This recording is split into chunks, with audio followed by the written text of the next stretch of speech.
Bom dia a todos, estão todos me ouvindo? Sim. Bom dia, sejam todos bem-vindos aí. Sim, estamos ouvindo muito bem. Estamos excepcionalmente na parte de cima da casa, porque está uma bagunça lá embaixo em vários sentidos. Então, vocês não estranhem o cenário que está atrás do meu pai, porque a gente está realmente precisando se isolar aqui em cima, porque a quantidade de gente que está lá embaixo não está no gibi. Então, eu queria informar vocês, primeiramente, que o material da aula 8, ele será enviado posteriormente, gravado junto com esta aula. Vamos pontuar os tópicos, vocês terão acesso e vão poder acompanhar com a exposição do senhor Eurênio, junto com o slide. Então, só hoje é que eu não vou compartilhar simultaneamente o slide, tá bom, pessoal? Mandarei para vocês no e-mail sem falta, junto com essa aula gravada, tá bom? Ok. Tá bom. Muito bem, doutor. Boa aula a todos, obrigado pela presença, vocês são maravilhosos. Valeu. Obrigado. Meus cumprimentos a todos vocês, que bom que estamos de novo aqui. E eu queria dizer a vocês o seguinte, agora já estou mais familiarizado com vocês, vou ficando mais à vontade, porque, evidentemente, a nossa parte humana, ela se retrai diante de situações novas, e aos poucos ela vai se mostrando. Tanto estou me mostrando que resolvi não fazer um esquema rígido hoje, eu tenho alguns temas para conversarmos, mas vou conversar dentro de uma certa naturalidade. Sempre que eu precisei falar quase que de improviso, eu fiz um esquema mental dos pontos a serem falados, mas vamos para poder deixá-los mais à vontade para ouvirem e para que eu fique também à vontade para falar. Mas eu queria lhes dizer o seguinte, há 2 dias que está me vindo frequentemente à memória a história da transformação da borboleta. É uma história extraordinária. É quando a natureza nos mostra, de uma maneira linda, quando a fase já é de borboleta, nos mostra algumas maravilhas que ela contém. E para que eu pudesse perceber esse conteúdo, eu fui revendo as etapas mais ou menos técnicas e científicas do surgimento de uma borboleta. Não? Ela nasce dos ovos, que são colocados pelas borboletas que as antecedem. Depois se desenvolvem esses ovos durante um tempo em folhas de árvores, em folhas da natureza botânica. E ela vai se transformando aos poucos de um casulo, onde está dentro dele uma lagarta. A retirada das vestes, a natureza mostra como se dá, não é? Inclusive os ofídeos mudam de embalagem. Então, isto vai acontecendo, vai crescendo, até que esta lagarta, que está dentro de um casulo, começa a perceber que tem asas, que tem uma locomoção diferente do que tinha até aquele momento. Não? E estas asas vão brotando e normalmente não duram muito tempo. As borboletas têm uma vida, em relação a nós, uma vida curta. Mas elas fazem muita coisa com aquela vida curta que tem, não é? Então, as asas aparecem, elas se exibem, elas voam.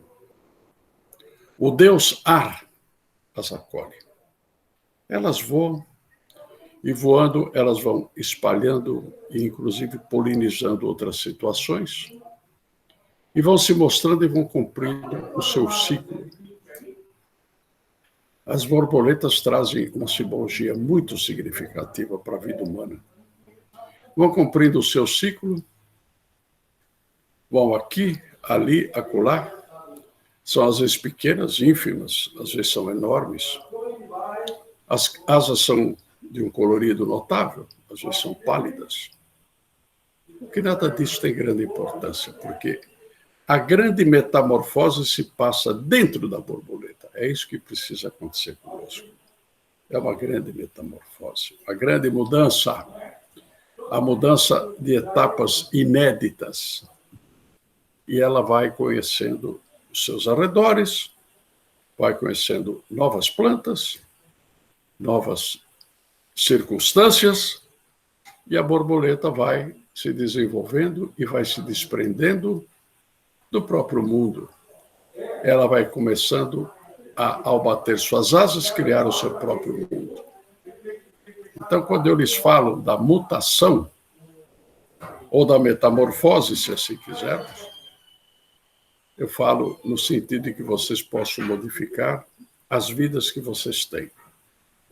Nós não somos a vida que temos, nós estamos na vida que temos. E ao estarmos na vida que temos, nós estamos vivenciando sempre novas circunstâncias. Quem disse que a borboleta precisa voar pelos mesmos parâmetros que ela já cresceu, para que ela entenda a natureza? Não. A natureza está sendo entendido pictoricamente pelos sentidos que ela tem, mas implicitamente pela vida que ela passa a ter. É isso que precisa acontecer. Eu acho que falar uma modificação dessa envergadura nos tempos atuais é quase um atrevimento. Ninguém está pensando em nada disso. Está pensando em sobreviver. Mas, além de sobreviver, precisamos viver. E viver se faz através dos seus valores pessoais. Olhe para outros valores. Considere tudo importante. Ter uma estrutura material é importante. Ter como sobreviver é importante. Mas tem coisas mais importantes. Tem como crescer, como ver novos horizontes. E ela, a rigor, vê novos horizontes. Imagine na dimensão e no tamanho que ela tem, o que ela consegue enxergar, não? Então é isso que tem que acontecer. Não vou falar muito da simbologia da borboleta, porque essa simbologia me acompanha desde que era meninote. Eu nasci e fui criado em São Paulo, mas São Paulo era um sítio. Isso antes dos anos 40. Então eu vivi dentro das matas. Meu vizinho era um jardim zoológico, em que eu pedia aos meus parentes que me criavam que me levassem uns passinhos até a beirada do jardim, e havia uma macaca chamada Catarina. E ela me via fazer tanta micagem que ela queria brincar. E eu ficava distante, não deixava eu chegar perto da jaula em que ela estava, né? Mas o fato é que eu vivi esta nobreza de experiência naquele tempo. E nesta nobreza eu já comecei a ver a vida mais como ela deve ser vista, como eu gostaria de estar vendo. Pergunta se o som tá bom. Tá bom a altura do som, Walter? Walter Ferreira, tá bom a sua altura do som? Está ótimo, Eurênio. Que bom, que bom. Ouço claro e perfeito. Não tem que falar muito alto, né? Isso. Tudo tem a sua moderação e a sua modulação. Então, eu coloco uma música de abertura, quase sempre desses autores que alcançaram, através da melodia, o tangenciamento dos nossos processos internos. Né? E vocês vejam que essa música sempre nos convoca para um momento diferente. Vocês não estão com o Eurênio, vocês estão com vocês mesmos. E hoje nós estamos fechando a 8ª aula, ou seja, estamos fechando o 2º módulo, porque a partir da 9ª nós vamos falar muito mais centrados na espiritualidade. Mas enquanto isso não acontece, vamos falar da ponte entre a materialidade e a espiritualidade. Eu lhes falei na oportunidade anterior, que foi gravada, porque não era possível fazê-lo de forma diferente, do livro que mata a morte, de Mário Rosso de Luna, o livro do Ginas. Ele não é pequeno, não, ele é largo. E este grande estudioso das línguas, poliglota, um homem de uma erudição extraordinária, até fora dos padrões que se esperavam à época em que ele viveu entre o século XIX e XX. Mário Rosso de Luna, chamado o mago da região em que ele viveu, Logrosan, na Espanha. E ele escreveu esse livro, que mata a morte, demonstrando que a morte é uma grande ilusão. Porque a consciência prossegue, a consciência continua. E ele lança a ideia extraordinária, pela maneira que é colocada, da hipergeometria. É a intercalação das dimensões. E, ao falar isso, ele vai demonstrando que existem seres que habitam as dimensões intermediárias com as quais nós pouco, de vez em quando, apenas convivemos. E estes seres, eles têm a faculdade da genialidade vertida em padrões pequenos. São chamados ginas, J-I-N-A-S, ginas, os seres ginas. Então, estes ginas, eles vão fazendo esta tessitura dos mundos e das dimensões e vão mostrando que nós estamos aqui agora e estaremos em outro lugar, acolá, numa época que não se sabe quando. Porque a medida do tempo é importante para nós na matéria. Quando sai da matéria, o tempo ganha outras proporções. Então, esta intercalação, ou esta interação, faz com que cada um de nós vá adquirindo a sua cultura de interesse, porque mostra a existência destes mundos e destas dimensões. Ao fazer isso, temos um circuito muito particular. Lemos obras, ouvimos, estudamos, pensamos, meditamos, e toda esta mescla vai fazendo com que cada um seja único. É impossível, em termos práticos e objetivos, que um homem repita a trajetória de outro. Um homem não repete a trajetória de outro, ele faz a sua própria trajetória. Ele está em busca do quê? Está em busca de si próprio. Esta é a grande realidade, né? E vocês estão em busca de vocês próprios, cada um de si mesmo, mas se amparando e vivenciando as circunstâncias do meio em que estão. Eu gosto porque li um trabalho de Rosso de Luna, há muito tempo, que ele fala que 3 fatores atuam decididamente na nossa trajetória. Onde nascemos, a influência dos astros, o meio em que crescemos, e o terceiro fator é decisivo, é o que trouxemos para aquele momento da vida. Isso nos faz profundamente distintos e diferentes um do outro. E nós procuramos identificar pontos, porque quem não precisa de solidariedade? Eu preciso da solidariedade de vocês. Vocês precisam de vocês, precisam de outros e podem precisar um pouco de alguém que diga coisas como eu estou dizendo. Então, é para que vocês se reconheçam na vida e no mundo. Então, neste livro que mata a morte, ele demonstra em muitas páginas, com vários exemplos, com uma erudição histórica extraordinária, os acontecimentos dos povos antigos, dos povos que o cercavam, ele se faz um homem distinto em termos de falar aos outros. Eu gosto muito de ler as obras de Rosso de Luna, e tenho várias. Não consigo lê-las de um fôlego só. Eu leio por etapas, porque ele é tão profundo e tão erudito que eu fico, qualquer um de nós ficaria no meio do caminho pensando naquilo que leu e não naquilo que está lendo.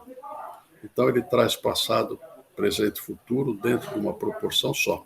São justamente as interações das dimensões, né? Então, Mário Rosso de Luna é o livro que mata a morte. E as grandes 3 indagações são: quem somos, de onde viemos e para onde vamos. Nós não sabemos nem quem somos, nem de onde viemos e nem para onde vamos. mas nós temos que fazer o nosso roteiro de sequência. Então, essa obra eu queria muito apontar e indicar para vocês. Ele fez uma série de obras que compunham uma biblioteca, que ele chamava a Biblioteca de las Maravillas, das Maravilhas. Leiam, se possível, alguma coisa de Rosso de Luna. Não se agarrem tanto, porque não é tão fácil entendê-lo. Ele era complexo, erudito, e fazia também a tessitura das ideias, mas vai predispô-los ao pensamento analógico. O analógico ou comparativo é através de onde vocês vão entender não só a explicação das dimensões, como também a maneira de ligar em seus cérebros as coisas que se aproximam para que o crescimento se dê dentro de uma cultura autenticamente produtiva para a evolução, que é transformar a vida energia em vida consciência. Então, que vocês consigam isto. É o voto que eu faço, é o que eu me empenho, e vocês podem conseguir muita coisa diferente do que estão tendo. Então, as mudanças na vida são muito voltadas para estes acontecimentos. E eu tenho uma honra muito grande em poder ter pessoas que me ouçam, mas mais importante, que ouçam a si próprias, né? Que eu possa ser um pouco intermediário para que vocês se escutem. Eu me escuto, e quando eu falo do que eu me escuto, eu estimulo vocês a escutarem cada um a si próprio. Isso aconteça porque ninguém leva ninguém pela mão. Cada um vai por si próprio. Este é o crescimento da evolução. Cada um andar pelos seus próprios passos, não na linguagem vertente do dia a dia. Os próprios passos que vão se encontrando à medida que cada um cresce. Lembrem da famosa figura e que quando você levanta a perna, a escada aparece, o caminho aparece quando você começa a se interessar por ele. Se interesse pelo seu caminho. Faça o seu caminho. Por exemplo, essa perlenga, essa disputa, essa briga política, né? É feita por partidos. A nós nos interessa, não nos interessa nenhum partido, interessa o todo. O todo chama-se o Brasil como pátria, ou berço de uma nova proporção de pensar e ver a vida e o mundo. É para isso que nós temos que trabalhar. Então nós ficamos nos digladiando, eu prefiro a direita, outro prefiro a esquerda, eu prefiro o caminho do meio. Tudo isso é secundário. Isto são apenas maias e às vezes caramuças que aparecem para nos desviar do verdadeiro caminho. Eu acredito que vocês vão encontrar cada um o seu caminho. Já estejam encontrando. Então, além disso, eu quero falar um pouquinho com vocês sobre a mente cósmica, né? Os orientais, ou na Índia, chamam a mente cósmica de Mahat. Está explicado na teogonia deles que cada um é uma parcela e retira a sua própria mente, retira em termos de surgimento, a sua própria mente da grande mente cósmica, ou Mahat. Escreve-se em sânscrito M-A-H-A-T, Mahat. E em Mahat é que eu vou encontrar todas as proporções e as sugestões para pensar o mundo. E elas são infindáveis. Pode-se pensar o mundo de várias formas, de várias maneiras, né? E nós temos que pensar o mundo de uma maneira coletiva e também de uma maneira individual, né? Se vocês dedicarem a constância em pensar o mundo e a vida, ela começa a se particularizar em você. E você vai perdendo a noção de ouvir e concordar ou discordar dos outros, porque você vai brotando em você mesmo a concordância e a discordância. Você vira dialético, autodialético. Você faz um jogo com você. Você concorda por causa disso e não concorda por causa daquilo. Você concorda e discorda. Este movimento é que vai te levando para um caminho mais intermediário, onde estão contidas a concordância e a discordância. Feito isto, você já tem com quem dialogar, que não está em nenhum lugar, que não seja dentro de vocês mesmos. Então, vocês se misturam e se isolam. Vocês crescem e diminuem. Essas são as proporções que o oriental quer que você alcance, né? Que você seja o grande mestre de si próprio. Isso um dia tem que acontecer. É o seu Cristo interno que fala para o seu processo externo ou vertido para o mundo. Então, as coisas que acontecem no mundo vão tendo outro significado. Não tem o significado da paixão, né? Tem o significado do encontro e do desencontro, do crescimento e da estagnação. De prana e apana. Prana é movimento, apana é estagnação. Então, a vida é uma sucessão de prana e apana. Não mais e nem menos que isto. Ela pode ser resumida nisto: prana e apana. Portanto, quando eu indico uma obra como A Natureza Secreta do Homem, né, que eu já expliquei a vocês, já apontei, eu posso falar de cores e sentimentos, corpo astral, posso falar de várias coisas. Vocês, tomando essa postura, vocês têm quase que a tranquilidade de estudarem por si próprios, porque os próprios esclarecimentos vão vindo com o passar do tempo. Não se corre atrás das coisas, né? Eu estava lendo há pouco no livro do Mário Rostelluno o papel de Elias, tido como profeta. Elias disse muitas coisas e fez várias indicações, né? E ele estava nesse caminho entre prana e apana, entre crescimento e desaparecimento. Elias foi assim e os profetas, no geral, são assim. Eles falam uma linguagem que nem sempre é inteligível para a gente. Mas se o coração estiver ligado ao que eles falam, não precisa entender com a mente, entenda com o coração. É no coração onde está a solução da vida. Coração que eu digo não é o coração físico, é o centro cardíaco que bate, ou que vibra muito mais do que a matéria no interior de cada um de vocês. Façam disto um exercício pertinaz. Quer dizer, sem abandonar. É um exercício constante. Não é para ficar fanático. Fanatismo não leva a nada. É para enxergar tudo e fazer as eleições sucessivas do que importa. E isto vocês têm que se adestrar para conseguir fazer, né? Os colégios de iniciação, Rosa Cruz, Eubiose, todos eles te dão uma oportunidade de vivenciar o ambiente deste jogo entre Maia e realidade íntima.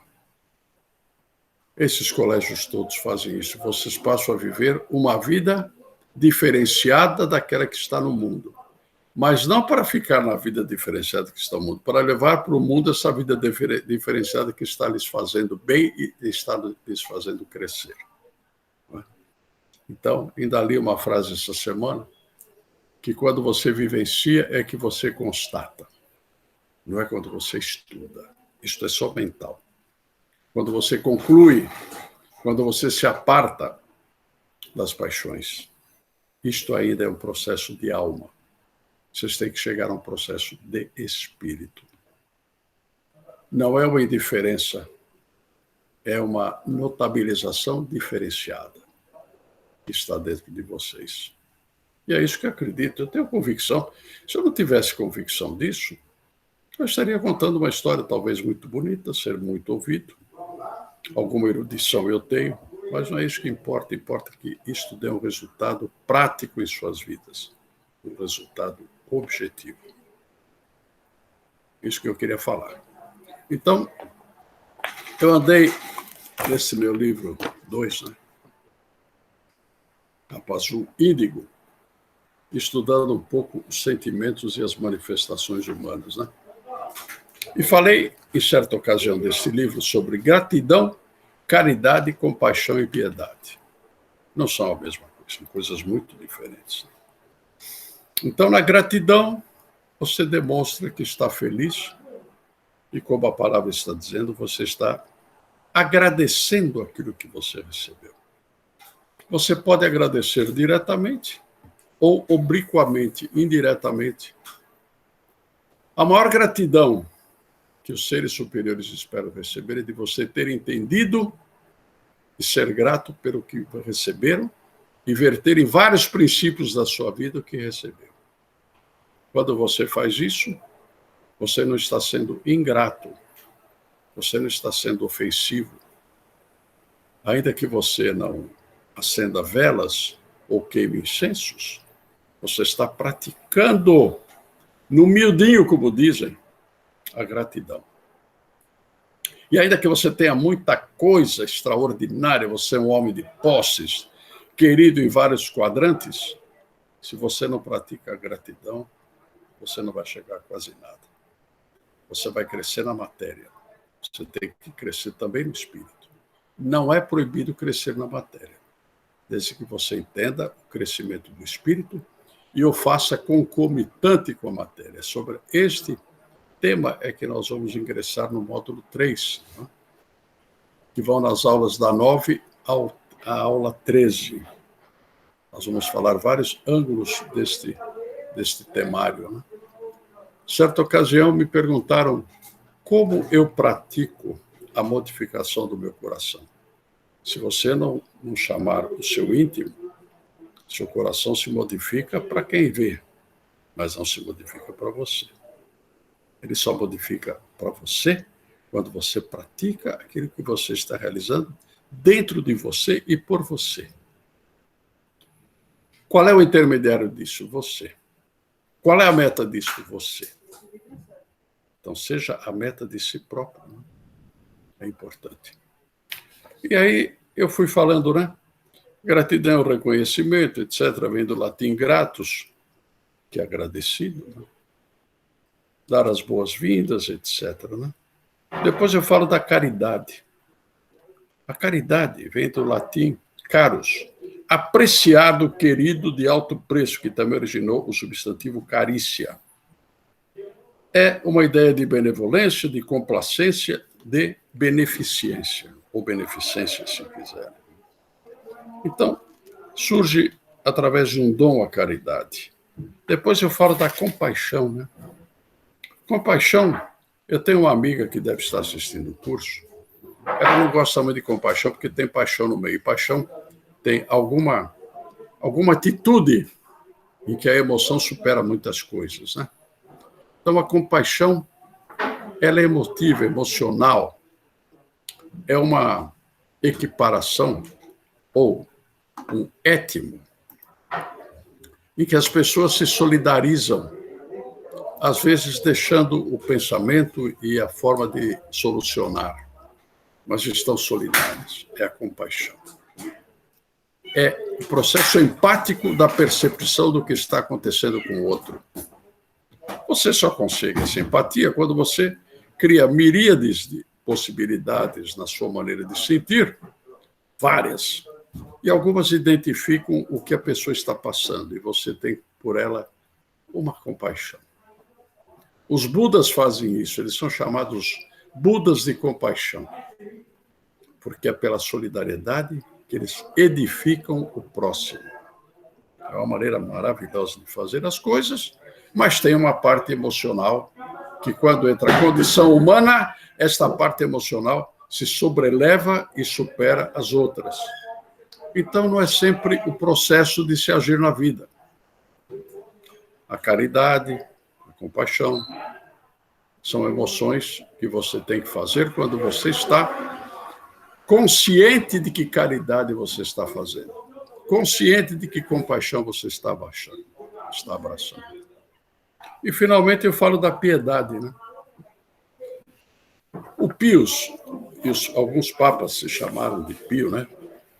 Fomos até o Pio XII, depois a linhagem dele interrompeu. A piedade não tem justificativa.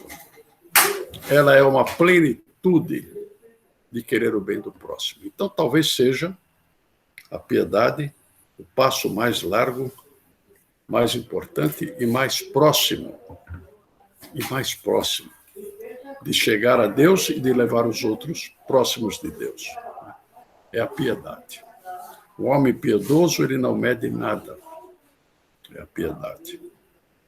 Então, vejam, eu estava lembrando de uma frase que foi parafraseada, porque não é de Henrique José de Souza, mas ele pegou essa frase e colocou a lume. Nós estamos numa época que mais vale a pena do sábio do que o sangue do mártir. Não é mais a época de luta, é a época de realização.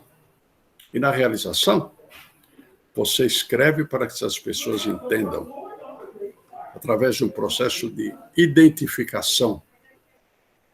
Quando eu disse no início deste módulo que nós temos algo que passa, que é mais passageiro, e algo que permanece, que é mais permanente, para que a gente possa alcançar a perpetuidade do entendimento e do sentimento, eu estava dizendo que, enquanto a matéria ou o passageiro vai encontrando o conteúdo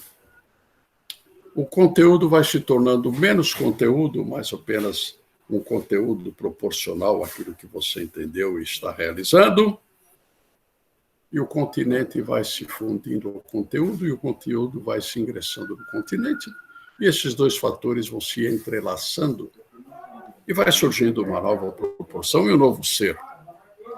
Desculpem, eu tenho que filosofar um pouco, porque muita coisa da espiritualidade se explica pela filosofia, no seu sentido real da palavra. O amor à sabedoria. Sabedoria não é conhecimento, sabedoria não é só saber, é ter curtido o saber, é entrar na sabedoria. E a sabedoria não tem limites, ela não tem fronteiras e não tem nomenclaturas. Ela está dentro de cada um. Então ela vai se manifestar no momento que possa. Quando não pode, faz parte. Eu não consigo ajudar, não consigo ser caridoso. Seja caridoso com você mesmo, que já é um grande negócio. Depois as demais caridades vêm em sequência. Seja caridoso e seja conselheiro e seja amigo da vida. Vida chama-se crescimento e evolução. É isto que existe, né? Crescimento e evolução. Isto é vida. Então, eu hoje foquei 3 ângulos, né? 3 ângulos. E eu acho que essas matérias dão oportunidade, é um belo de um bate-papo, que nós vamos fazer doravante na nossa aula de hoje. Eu vou ouvi-los das suas indagações, e às vezes vem os permeios do que possa ser colocado, ou do que se possa notar a respeito de se alguma coisa está sendo produtiva, que ela se faça produtiva, ao menos na nossa intelectualidade. Porque depois ela tem tudo para crescer na nossa vivência. Né? Vocês sabem que 3 grandes são as vertentes da yoga do Oriente. Né? Quando eu digo Oriente, eu digo Índia, aquelas bandas. Nós temos os jnanas, que são os que entendem. Nós temos os karmas, os seres de ação. São os que estão no meio do caminho. E temos bhakti, são aqueles que sentem. Jnana e Bhakti são 2 ângulos ou 2 colunas, em volta das colunas da maçonaria, Jaquim e Boaz. São 2 colunas que servem ao centro. Mas, ao mesmo tempo, karma, a ação, serve às 2 colunas. Então, este processo é interagente. Né? E esta interação entre Sol e Lua nos leva além do Himalaia. É uma das músicas que temos dentro da sociedade. Sol e frente Sol e Lua à sua frente, além do Himalaia, porque é lá naquelas montanhas que estão as grandes explicações. Enquanto você não for aquelas montanhas, você não vai ter as grandes explicações. Então, trabalhe para isso. É o que eu quero que vocês alcancem. Estou empenhado em proporcionar diálogos que possam levar a isto. Acho que o que eu disse não tem dificuldade alguma. Né? Eu, tempo atrás, quando dava as primeiras aulas, a mãe do Jonathan sempre dizia: precisa um dicionário para te entender. Era horrível, porque eu me entendia um pouco, mas também não me entendia muito. Mas quando eu comecei a proporcionar o entendimento das pessoas, elas me proporcionaram a ocasião de me entender melhor. Então, estamos progredindo, estamos evoluindo. E vamos fazer isso uns com os outros. É a única maneira do fermento do mundo dar um dia um resultado em que as coisas se distingam, cresçam e sejam autenticamente honestas. Meditação constante sobre a verdade revelada. E quando tudo estiver difícil, você não sabe o que fazer, você use a sua nobreza. Seja nobre. O nobre abre mão e não sabe nem por quê. Ele cede os seus valores que possam ser maiores em relação a quem os está ouvindo. Mas para que eles cresçam também, e cresçam nos seus valores positivos para transformar a vida e energia em vida consciência. Então, vou dar agora 2 minutinhos só para vocês formularem suas perguntas e nós abrimos um grande bate-papo de perguntas. Tá bom, Miriam Araújo? Fala, Lúcia Costa. E o Saulo, como é que tá? Ah, ótimo. O Nauman está sempre aí. Muito bem. O Jonathan vai dizer alguma coisa a vocês enquanto a gente dá uma treguinha pequena.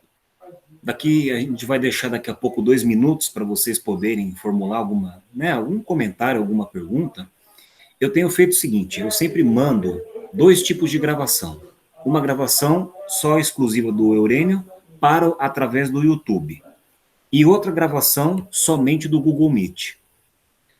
Se vocês perceberam, nas duas, sem ser na última aula, na penúltima, eu agreguei a aula pelo Google Meet no YouTube. Mas o que eu prefiro fazer? Eu prefiro sempre mandar para vocês e vocês peçam solicitação de acesso dos materiais e dos vídeos para eu saber que são vocês que estão acessando o conteúdo. Boa parte dos e-mails que eu mando com os vídeos, eu não tenho recebido o feedback no sentido de saber se vocês solicitaram o acesso ou não solicitaram acesso. Nada impede, que eu conversei com meu pai sobre isso, de vocês compartilharem os vídeos, as gravações com quem vocês quiserem.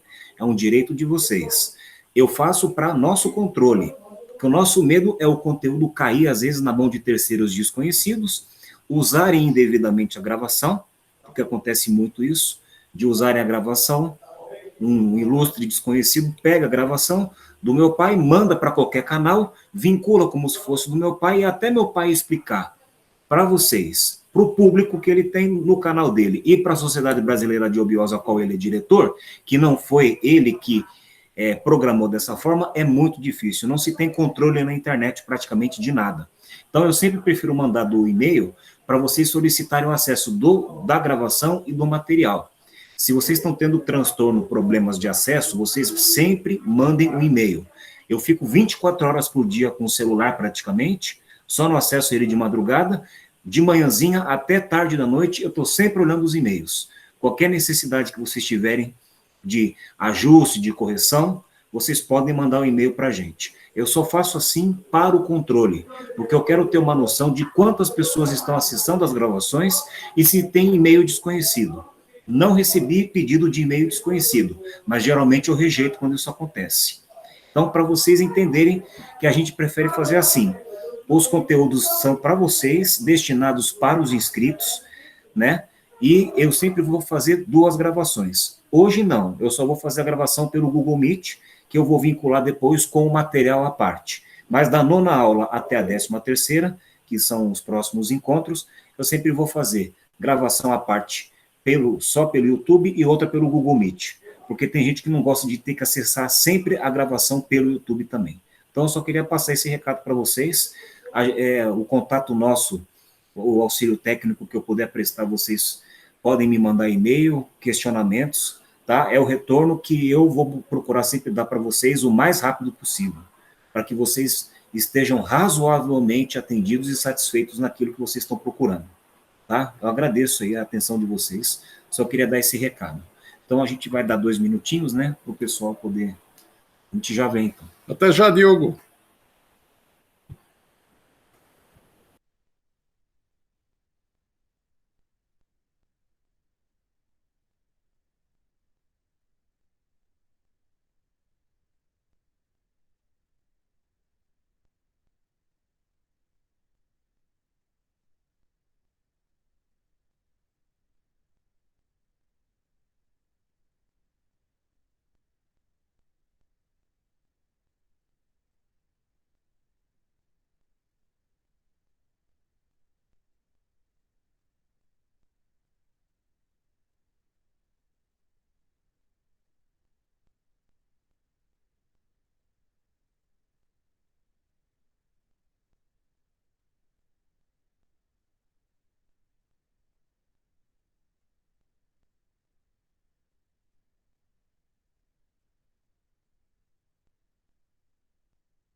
Pode falar. Cá estamos para conversarmos e ouvirmos o que vocês têm a dizer. Isso faz parte. Então, quem quer falar? Vamos ver. Aqui, o Helder. Olha o comentário. Helder Barreto, bem didático, tem que se aventurar a ministrar aula também. Acho que está falando de mim. Bom, tá certo. Acho que é o Jonathan. Helder Barreto, ótimos esclarecimentos. Importante ter dito isto, venerável irmão Jonathan. Bom. Helder Barreto. Quem mais? Não, aqui, ó, Samuel. Samuel Vieira. Se quiseres crescer. Se queres crescer, diminua-te. Vamos ver se alguém quer falar. Aqui, ó, vamos ver se... Pergunta se o pessoal quer se manifestar alguma coisa. Alguém vai falar? O Saulo? Deixa eu ver os outros aqui, ó, aí. Naumann. Vamos lá. Naumann Engelberg. Pois não, Naumann. Vou ouvi-lo agora. Vamos ouvi-lo, não sou só eu. Bom dia, professor. Bom dia, bom dia. Eu comecei a ler o livro do Rosso de Luna, o livro que mata a muerte, Sim. E já faz algum tempo. E achei assim muito denso, muito a forma. Ele tem uma forma muito rebuscada. Mas eu queria lhe perguntar, e tem algumas passagens muito interessantes sobre lugares jinas. Sim. E eu fiquei muito impressionado com essa... O que seriam os jinas?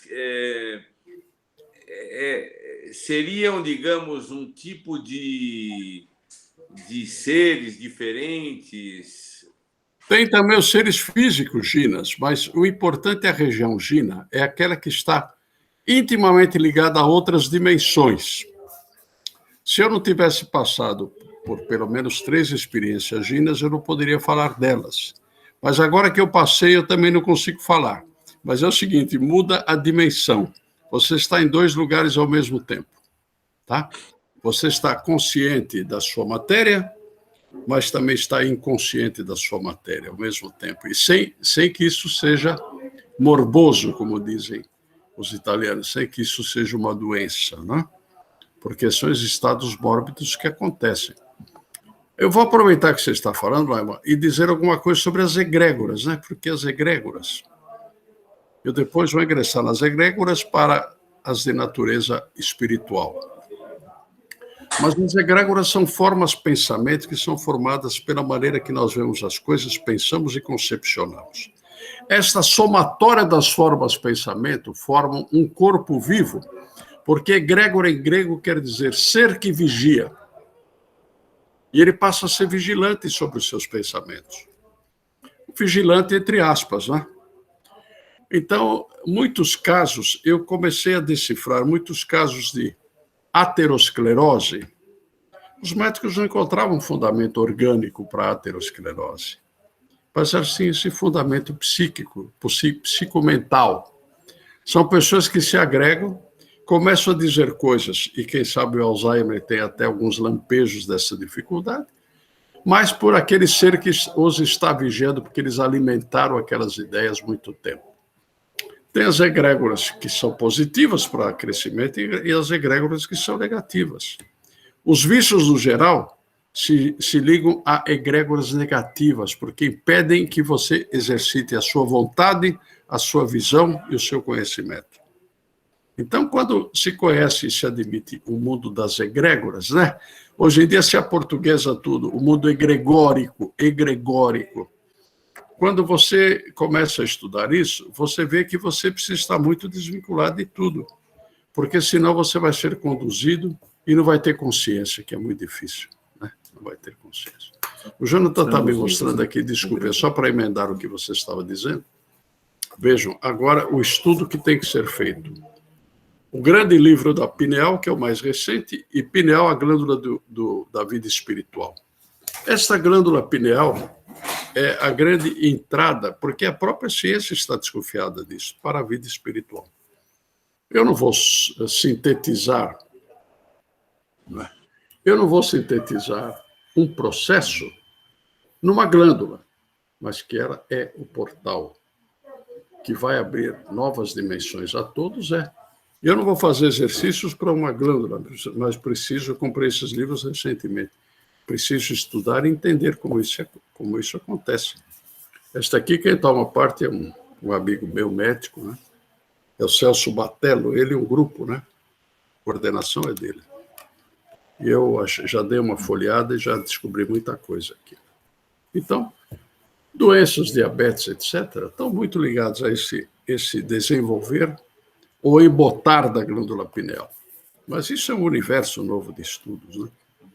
O João está dando aqui o Filosofias da Índia, mas não é o caso agora. Então, Norma, fica firme, toca em frente.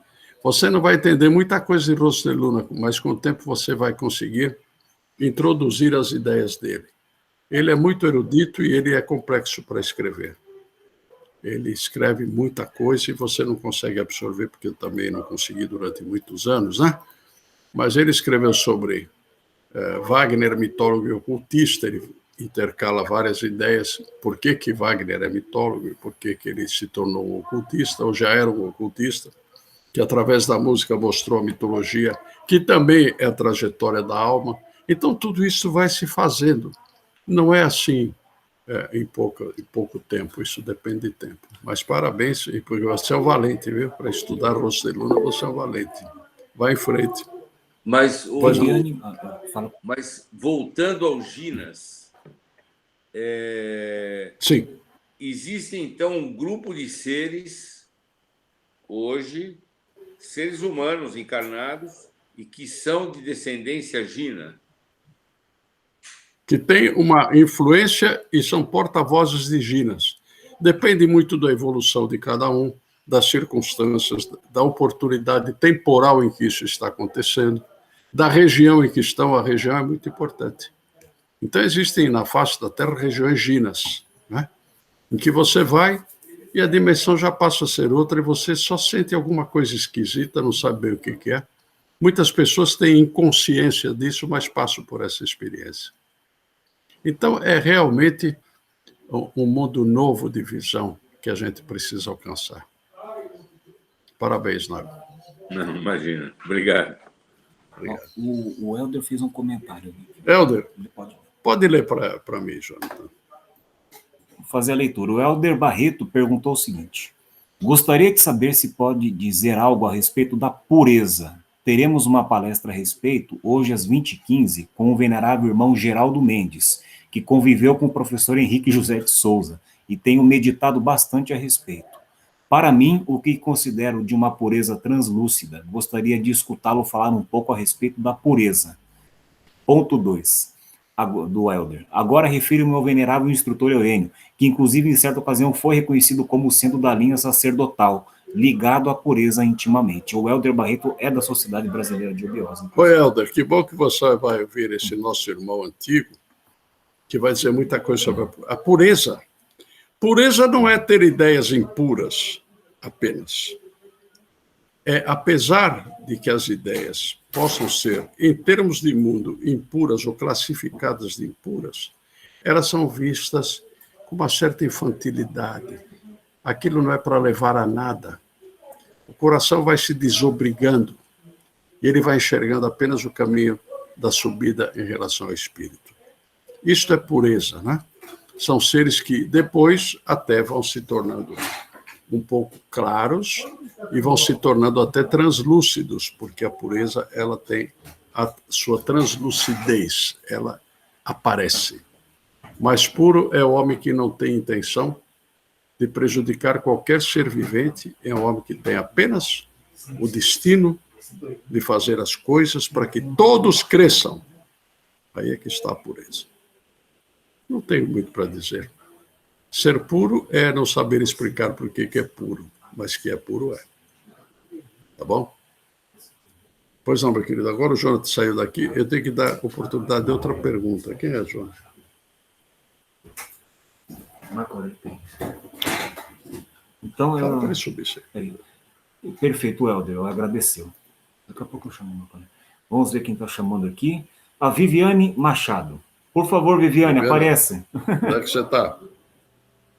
Aqui, ó. Tá aí. Aqui, Oi, pronto. pois não. Olha, Vamos falar nós dois. Pois oi. Você estava falando sobre a egrégora, sobre Alzheimer. Eu estava pensando que a egrégora tem a ver com depressão também. Sim, A claro, depressão que não cura. claro. Forma uma egrégora. E você alimenta essa egrégora. Quanto mais deprimido você fica em relação ao seu crescimento e a você mesmo, e aos seus valores e às suas possibilidades, mais você alimenta esta egrégora que existe. O mundo é feito com muitas egrégoras. E aí você se conecta e depois para você se libertar, que é um crescimento, se libertar da egrégora que te prejudica é um crescimento, mas é árduo. Tem que fazer várias práticas, às vezes até de magia, às vezes até de auxílio. Viu, Viviane? Vai em frente. Muito obrigada. Saia disso. Obrigado. Pois não, Jonathan. O Jonathan sai daqui, eu não sei mais o que fazer. Eu não entendo nada disso. Quem vai perguntar agora?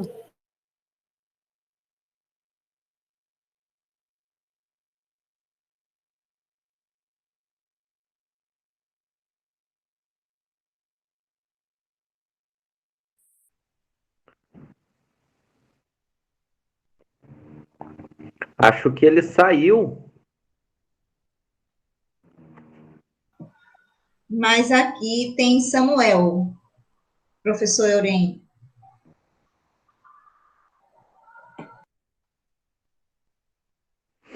O Eurênio acho que clicou num botão e saiu. Acho que é isso. Ele saiu, mas já volta. Vamos esperar que já entre. Isso, aham.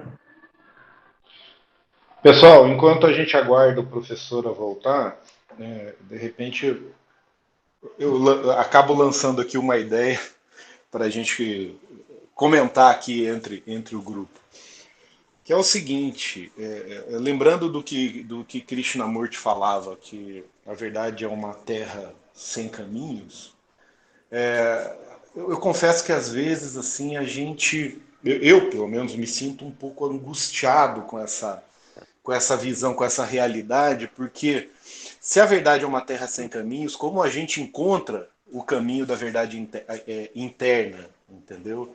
E eu não sei, em mim isso causa uma sensação assim de que às vezes a gente fica meio que sem pai e sem mãe nessa nossa busca interna, né? Eu acho que é porque cada um tem o seu caminho, né, a ser descoberto. Eu acho que o mestre, como o Eurênio, ele aponta um caminho e nós percorremos sozinhos esse caminho e no meio do caminho nós encontramos o verdadeiro mestre que está dentro de nós, de maneiras diferentes, com situações diferentes, em lugares diferentes. Então eu acho que ele quis dizer isso, no meu modo de ver, né? Não sei se deu para chegar o áudio aí, que eu falo baixo. Não, chegou perfeitamente. Acho que sim, acho que é isso mesmo. Uhum. Né? Nós somos assim, nós temos os nossos karmas, né? As nossas indagações, né? A gente vê cada indagação que a gente faz é um reconhecimento diferente dentro até mesmo da mesma perspectiva, mas de sintonias diferentes e a gente acaba crescendo muito juntos, né? Aqui, né? É o que eu percebo, né? Cada um fazendo a sua indagação, assim, de repente eu quero perguntar uma coisa e a indagação de algum fráter já responde aquilo que a gente está procurando, né? Acho que essa egrégora que o Eurênio diz, né? Nós estamos aqui unidos por uma egrégora, mas assim acho que com cada um com seu caminho, né? Com a sua evolução, né? Acho que uns já conectados com a evolução, outros com outros, né? Acho que é bem por aí. Pois não, Samuel, ou eu saí do ar ou me tiraram do ar, repete a sua ideia para que eu possa pegá-la e fazer dar alguma consideração. Eu não sei o que foi, meu pai saiu aí. Desculpa, vocês estavam assistindo. Nós estávamos aqui conversando entre nós. Aqui, que bom, eu queria ouvir vocês falarem entre vocês, para mim é muito bom. É que o Frater citou uma obra aqui de Krishnamurti, que a verdade é um caminho sem... Não, pode falar, Frater. É que assim, eu lancei a seguinte ideia, professor. A seguinte ideia e sentimento, muito pessoal, assim, muito particular. Porque Krishnamurti dizia que a verdade é uma terra sem caminhos, né? E ao mesmo tempo a gente está numa busca de um caminho. E muitas vezes essa percepção parece que assim, que quanto mais a gente avança em leituras, né? Essas leituras muitas vezes dão uma impressão assim de que acabam caindo meio que num vazio, porque a gente, quanto mais a gente lê, parece que a gente perde um pouquinho mais de um lastro que a gente tinha, eu não sei se formado talvez pela nossa criação ou pela forma como a visão da espiritualidade nos foi dada, assim, originalmente, né, cheia de dogmas, enfim, mas aí isso acaba causando uma sensação de que, poxa, se a verdade é uma terra sem caminhos, mas mesmo assim eu tenho que trilhar o caminho interno para encontrar a verdade, de onde eu parto? Como eu começo? O que eu faço? Entendeu? E a gente fica se sentindo meio perdido nisso. Okay. Sem pai nem mãe. Vá por você mesmo encontrar o caminho. Então, quanto mais eu ouço o que os outros dizem, mais eu pego pedaços desse caminho que às vezes não me dizem respeito. Mas existe um pedaço do caminho que te diz respeito. Então, essas ilustrações, estímulos, eles valem enquanto você vai descobrindo o caminho que está dentro de você. Cada homem é um caminho particular. Por isso que Krishnamurti diz que não tem, é uma área sem caminhos. Os caminhos têm que ser feitos. Eu espero que você faça o seu. Embora pegando uma série patchwork, uma colcha de retalhos, né? Sem caminhos porque cada um tem o seu caminho, né? Sim. E toda a construção de caminhos é uma colcha de retalhos, é um patchwork. É um pedaço de cada um, de cada momento, de cada passagem, de cada circunstância, de cada entendimento, que depois vai formar um caminho seu particular. É isso que tem que acontecer. Meu Deus, é um desafio que não tem lógica. Eu estava comentando aqui com os irmãos, né? Eu ainda vou fazer minha indagação, mas foi muito legal essa conversa. Eu acho que foi causal essa saída sua, porque a gente conversou um pouquinho aqui entre a gente. Que bacana, acho que eu estou aproximamos mais. Eu preciso ouvir. Não, imagina. André, você está felizinha, né? André, você gostou dessa conversa. Então o caminho é não ter caminho, mas fazer o caminho. Exatamente. Tá? Desafio, né? Eu até citei essa frase teosófica que fala: vou citar Vossa Excelência, o Eurênio aponta o caminho para nós, por o discípulo segue o caminho sozinho e no meio do caminho ele encontra o verdadeiro mestre que esteve sempre dentro dele. Que está dentro deles. Que é como Krishna e Arjuna, diria eu. Sim, sem dúvida, é sempre aquele diálogo. O Bhagavad Gita, a Sublime Canção, é uma obra de iluminação, porque não Sim. diz onde estão as coisas, diz como é que você faz o caminho para chegar às coisas. Né? Você conhece isso, conhece aquilo. Eu também gosto do Mário Rosa de Luna, e é exatamente o que você me falou. Eu tenho duas obras dele, que é o livro Que Mata a Morte, o da Religião, e assim, na eubiose, né, ele é muito citado, né? Então, tudo que a eubiose cita, eu tento ter a obra, né? E eu acho que o entendimento de Mário Rosa de Luna é justamente quando Vossa Excelência nos diz sobre o elemento ar, quando nós começamos a criar asas e deixamos a forma de lado e nos conectamos mais com o abstrato, que é o mundo das ideias que Platão fala, que é o verdadeiro. Sem dúvida. Então, eu sinto que é isso. É aos poucos. É aos poucos. Isso aqui tem que estar sempre do nosso lado. Nós estamos raciocinando nesse sentido. Nós estamos entre nós dentro de uma hipergeometria. É isso que vale. Não estamos aqui na Terra falando de coisas, tentando ver o que da Terra importa, e o que importa independente de onde seja a origem. Né? E o mundo Ginas vai muito, muito além da forma do que nós conhecemos, né? Sem dúvida. Né? É atravessar a ponte, né? Ele vai e não vai, porque ele está aqui. Exatamente, ele está em tudo. E justamente eu tenho uma curiosidade aqui para perguntar para Vossa Excelência. Pois não. Através de Mário Rose de Luna, né? Nós sabemos que, por exemplo, Roma, ninguém sabe como Roma foi formado, né? E realmente chegou a essa plenitude Roma por ser um mundo que veio um mundo através dos Ginas, né? Sim. Eu queria saber, vamos atualizar as coisas. Eu queria saber, nós sabemos da grandiosidade de seres como Getúlio, como Juscelino. Eu queria saber se a construção de Brasília tem a ver também com o mundo Gina. Sim. Porque nós sabemos a obra que o Brasil tem pela frente, né? Que já está sendo constatado. E eu gostaria de saber... Foi a casa em que nasceu Juscelino. Sim. Então você nota que é uma casa simples, ele era um homem aparentemente simples, embora de uma boa erudição, ele era um homem culto, a biblioteca dele diz que ele era um homem culto, né? Sim. Porque quando você diz que tem uma biblioteca culta, pergunte se você leu todos os livros. Não precisa ler, as vibrações passam, desde que você sintonize com o que está escrito ali, né? Sim. Eu tenho um conhecido, muito conhecido meu, que era foi capaz, numa ocasião, de ler uma dedicatória feita pelo mestre num livro que está numa biblioteca, só pondo a mão no livro, não precisa abrir o livro para ler, não precisou, né? Então, isso é sintonia. Mas, assim como a sintonia se faz com coisas superiores, se faz com coisas inferiores, nós temos que saber distinguir. Então, de coisas inferiores, você se libera logo, e coisas superiores, você permanece mais ligado.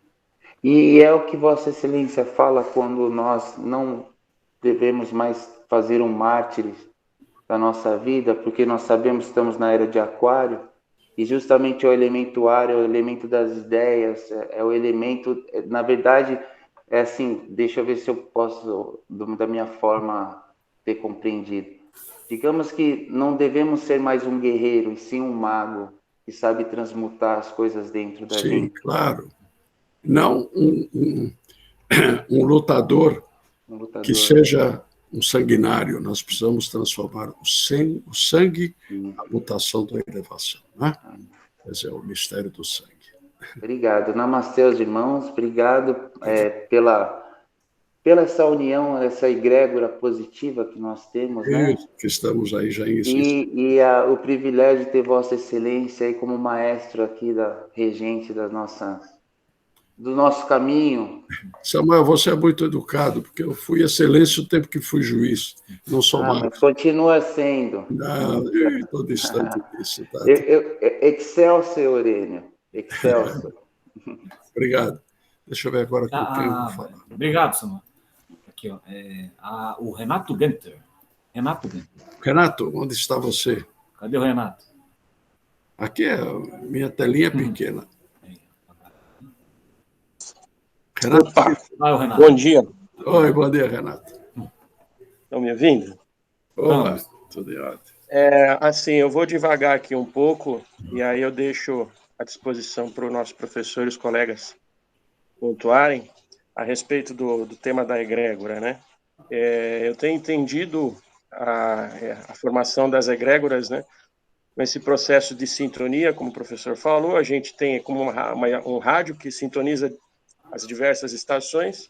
Sim. E aí, de acordo com a estação que eu sintonizo, eu vou recebendo aquelas vibrações, né? E na medida que eu sintonizo, eu também alimento aquela vibração. Sem dúvida.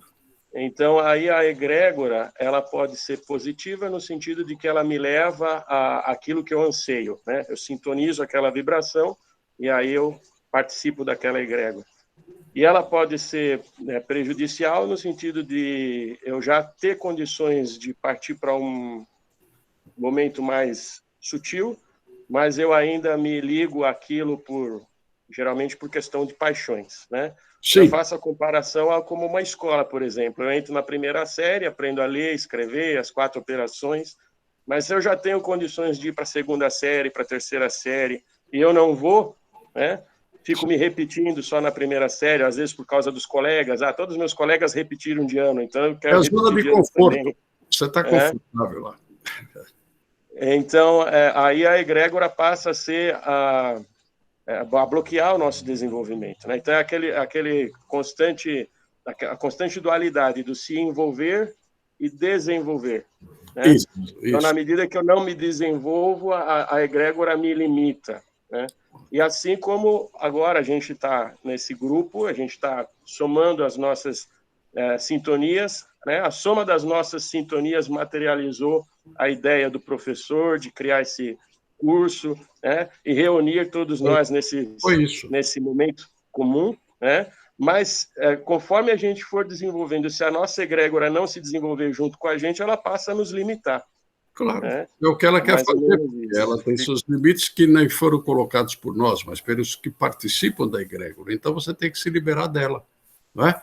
Não é rejeitar, é sair fora. É uma atitude de postura mental. É isso mesmo, Gui? Então, você diz coisas muito certas. Fala que não está vendo o volume. Tá bom, não estava te ouvindo. Vamos ver agora quem mais. Obrigado, Renato, obrigado. Pega o conjunto de pessoas que estão aí, porque eu quero descobrir Samuel, já falou. Vi que citou o JK. Muito bem. Eu queria ver os outros que estão, porque às vezes eu tenho que falar com alguém, não sei quem é. Você tem como pôr todo mundo aqui na tela sucessivamente? Eu pôr, mas eu não pude. Deixa eu ver quem seria.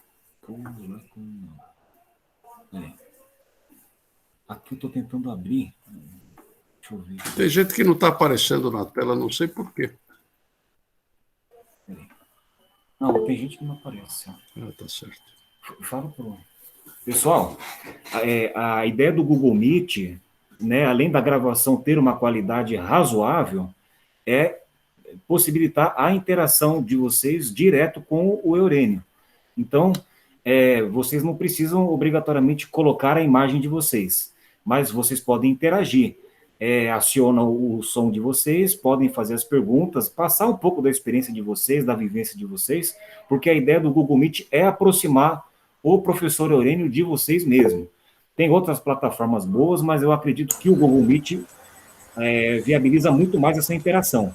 Tem algumas pessoas inscritas que não interagiram ainda com o professor, e é um pedido, né, que a gente faz. Interaja, dê o seu depoimento, faça um comentário, elogios, críticas, não tem problema. A gente está aqui para receber de vocês o que vocês estão buscando. A gente quer interagir e melhorar. E a gente já está terminando o segundo módulo, a gente acha que, como está iniciando uma fase final disso tudo, a gente podendo aproveitar o encontro de hoje, os próximos 5, com mais conversas, mais interação daqueles que não se manifestaram, principalmente, ou não falaram, não apresentaram sua imagem, a gente gostaria muito, né? É um pedido que a gente faz, mas é a escolha de cada um, né?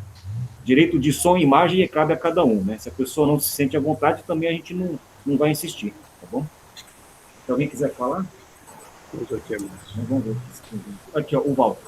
Walter Ferreira. Ei. Olá, doutor Eurênio, bom dia. Compadre, tudo bem?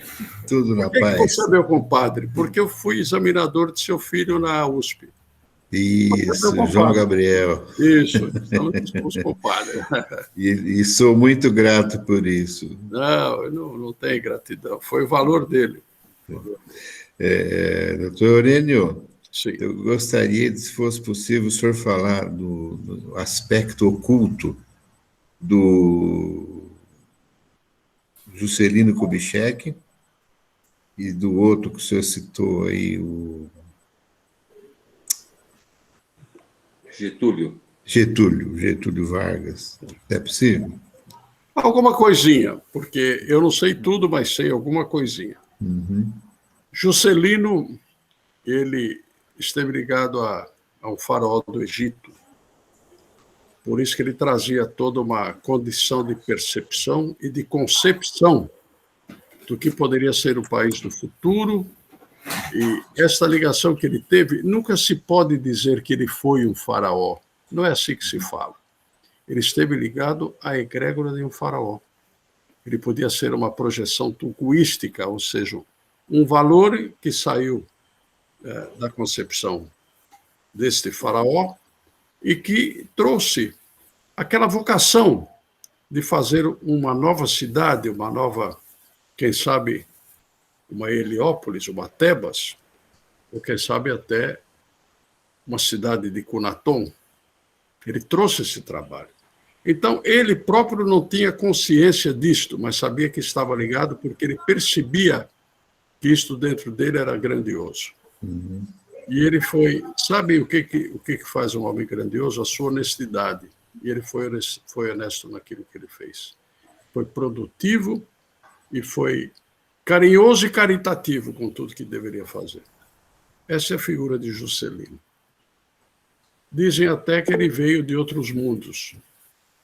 Não tenho certeza se ele veio, mas que ele trazia a vocação desses mundos. Ginas trazia. Né?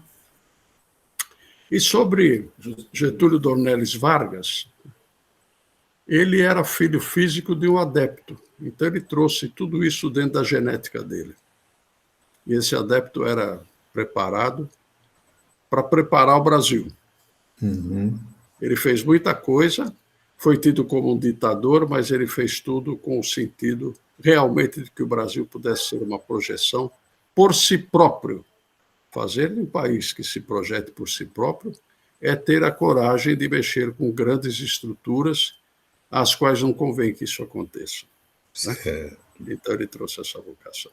Quando ele voou, certa ocasião, para a região do Roncador, de avião, ele viu uma cidade enorme embaixo e não soube explicar para ninguém o que ele tinha visto. Porque naquela região existem entradas para os mundos internos. Né? Inclusive, a grande porta azul que está no fundo de um lago dourado, que se ela abrir a porta, a transição entre mundos interno e externo vão se passar de uma maneira até livre. Mas é uma conversa tão estranha, e o nosso curso não é para essa conversa. Mas que nós somos tudo estranhos, somos. Então vamos continuar sendo estranhos e pronto. Tá bom. Obrigado. Obrigado a você. Agora é o Wellington. Wellington Costa. Onde é que está o Wellington? Eu já vi o Wellington aí. Deixa eu ver.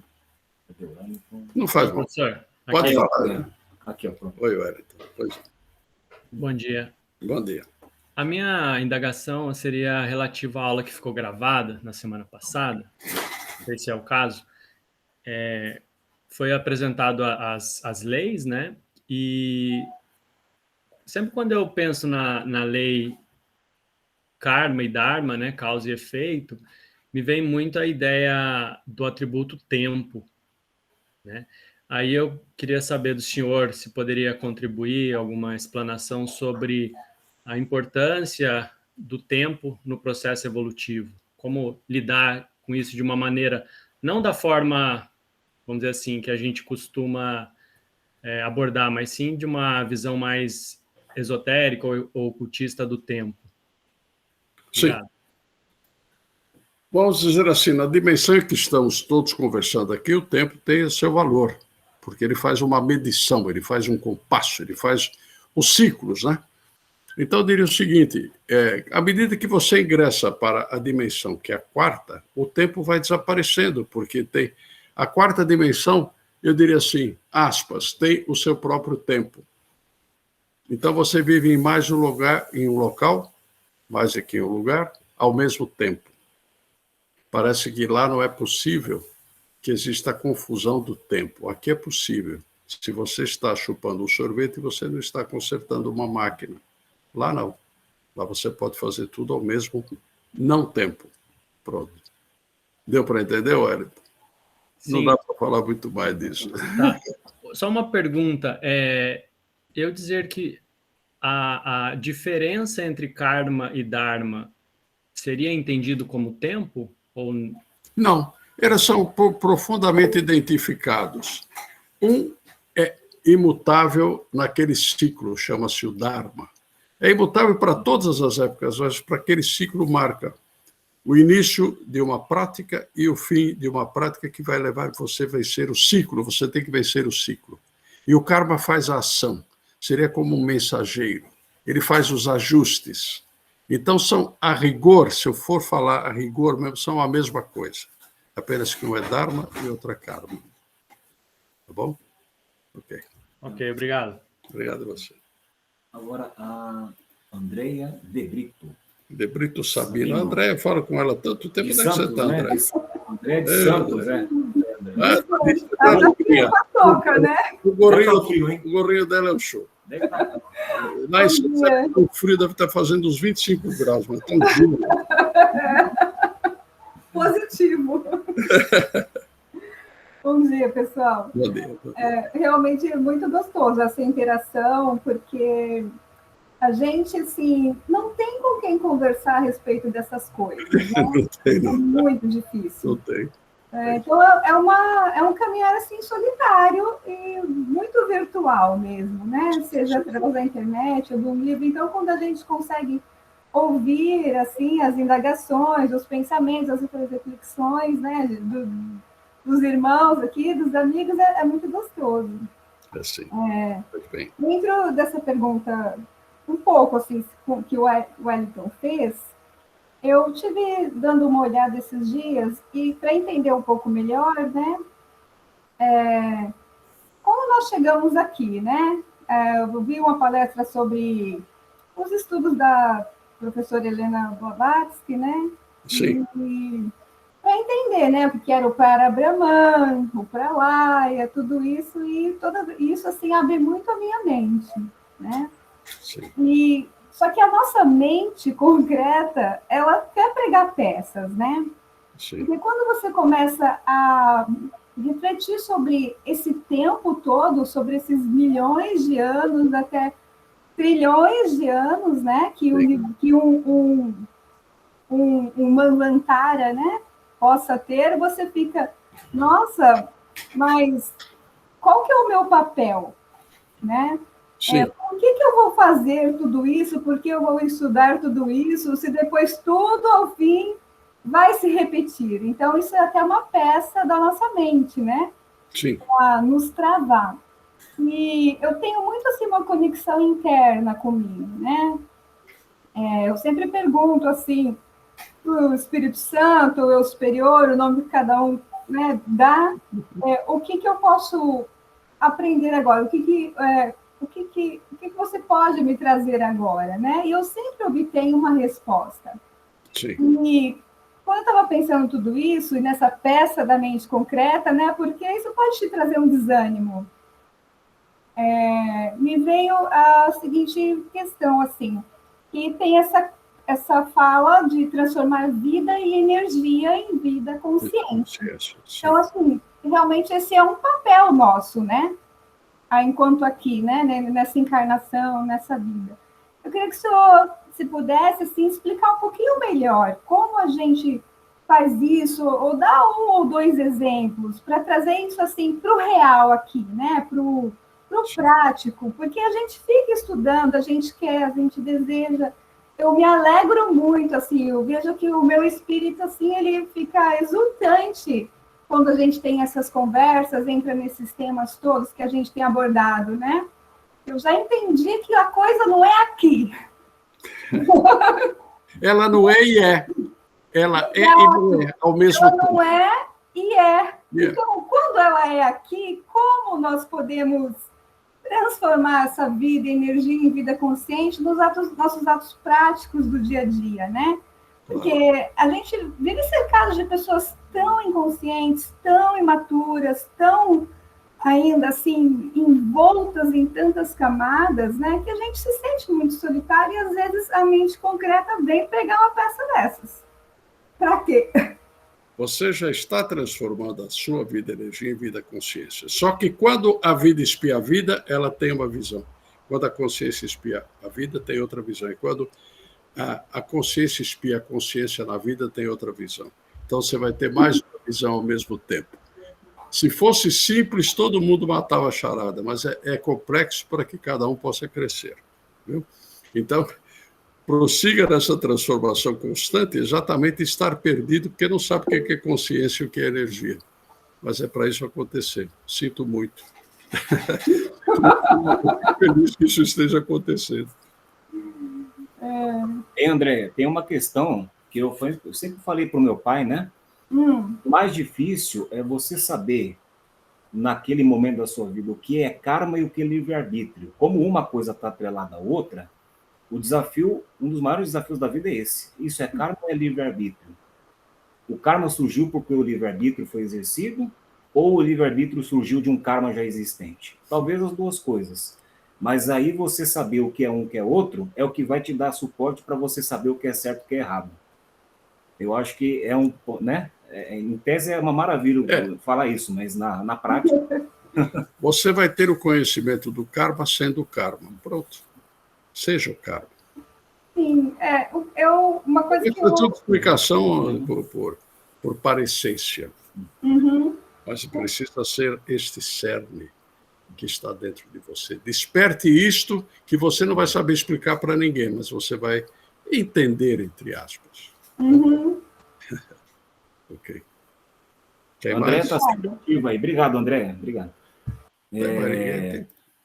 Agora é o Reinaldo Moreira da Eubiose. Ele é da Eubiose, lá de Minas, eu acho. Reinaldo, você é de Minas Gerais, né, Reinaldo? Estou aqui em Minas, né? Eu sou paulista. Vim para Minas. Aqui, ó, o Reinaldo. O Reinaldo já conhece. Bom dia a todos. Bom dia. Doutor Eurênio, gostaria de saber desse caminho da nossa espiritualização, se teria uma mentalização que o senhor poderia passar para a gente, um mantra que poderia auxiliar a gente nesse caminho? Eu não posso passar porque o mantra tem que ser encontrado dentro do caminho. E você um dia vai sintonizar com ele se você estiver dentro do caminho.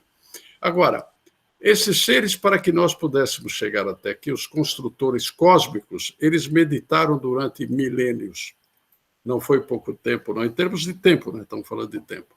Então, veja bem, existem mantras que nos apaziguam e nos auxiliam, mas precisam ser conhecidos dentro de um contexto maior. Eu não estou autorizado a falar sobre eles, mas você pode chegar a eles ingressando, por exemplo, na iniciação da sociedade. Ele está nervoso. Reinaldo, você faz parte da série interna ou você é dos graus? Sim, eu faço parte da série interna já. Série interna. Pronto, você sabe o que eu estou falando. Entendi. Que é difícil, né, Reinaldo, a gente pensar no mantra, porque a gente acaba nivelando outros pontos. Entendi. Eu acho que a grande dificuldade deve ser essa. Quando você passa um mantra, você acaba, né, colocando na cabeça da pessoa que é só por aquilo, com aquelas cores, com aquela entoação, ajudam muito, né? Mas eu acho que o grande problema é esse. Você acaba apresentando uma coisa, a pessoa padroniza aquilo. Mas eu entendo o que você fala, é uma necessidade. Porque a gente quer ver a prática, quer ver a coisa fluir, né? E o grande desafio do Eubiop é isso, né? Fazer fluir as coisas. Isso, Jonathan, agora você me entendeu. É isso mesmo que eu queria, na prática, né? A grande fórmula é não ter fórmula, é alcançar a fórmula. Pronto. Ótimo. Agora eu compreendi, obrigado. Então, porque se você dá uma receita pronta, toda a acomodação do nosso acervo humano fica na receita. Isso a igreja faz sempre, e nós não podemos fazer isso, nós temos que ir além. Obrigado, doutor Eurênio, agora eu compreendi. Pois não, Renato, obrigado. Vamos ver se tem mais alguém. Por enquanto não, vamos ver se tem comentários. Não, eu acho que é isso, tá? Pessoal não... Pronto, falamos, estamos a 3 minutos do meio-dia. Tem 20 outras pessoas que não se manifestam para se manifestar. Não, quem não se manifesta, a gente não sabe até se é um processo de acanhamento ou de sabedoria, que é ao mesmo tempo tudo isso, né? Então, vejamos, está franqueado, as coisas foram ditas e nós alcançamos uma boa proporção de nos entendermos e de abrirmos outros canais em cada um de nós. Que esses canais lhes sejam benéficos, é o que eu desejo. Jaci. Pronto, Jaci Gibara. Jaci, pode aparecer, por favor. Obrigado. Bem, bom dia a todos. Ainda não é meio-dia. Eu faço parte, sou peregrina, estou na iniciação da eubiose e muitas perguntas que foram feitas, eu já tenho assim certo conhecimento. Eu estou no grau de Yama, eu estou aparecendo hoje, eu sou meia tímida e estou aparecendo para que o senhor Eurênio, e os meus colegas possam me visualizar, tá bem? Que bom, Estou José. muito grata por ouvi-lo. As palavras que o senhor fala é assim, de esclarecimento automático, tá? Por entrelinhas, isso flui na gente para a pesquisa. E é isso que eu queria falar, gostaria de falar. Tá Que bem? bom, Jaci, muito obrigado. Eu vou dizer uma coisa. A mãe do Jonathan, que me acompanhou como sacerdotisa há muitos anos, Sim. ela sempre dizia, não está entendendo isso, põe na prateleira, aguarde. Mas um dia um discípulo disse assim, e a prateleira está cheia, não sei mais o que fazer daquilo, aí fica complicado. Mas é assim mesmo, nós temos que ter a paciência de aguardar o tempo, porque os canais se abrem. Vamos fazer isso muitos anos, em sequência, sem medo de nada, a liberdade de pensar e de conceptuar. Mas hoje eu sou grata, e como o senhor falou em gratidão, eu sou grata por poder falar diretamente com o senhor, que eu já venho acompanhando as suas informações, e isso para mim é honroso. Muito agradecida. Eu que agradeço muito agradecida por estar nos ouvindo. Isto é bom. O eco está se fazendo de um para outro. Que bom, que bom. Obrigado. Um abraço fraterno para todos vocês. Muito obrigado. Jonathan, um beijo em seu coração, querido. Para você também. Obrigado. Tudo de bom. Obrigada. Obrigado. Tchau, professor. Tudo, um beijo a todos. Beijo a você também. Obrigado. Obrigada. Tem mais um meio. Não. Pronto, fechamos. Deve ser meio-dia agora. 12 horas em ponto. Olha que maravilha, hein? Então, vamos prosseguir. Eu tenho uma vontade tremenda de prosseguir, mas às vezes o físico não acompanha tanto. O Walter viu na última até disse assim, você estava doente. Não, eu sei lá o que eu estou. Eu estou importante fazer. Não é, Walter? Então, a vocês todos um fim de semana brilhante, de muito descortino. Abram seus padrões e os seus horizontes. Amém. Amém. Namastê. Namastê. Namastê. Bom fim de semana. Namastê. Obrigado, igualmente. Obrigado.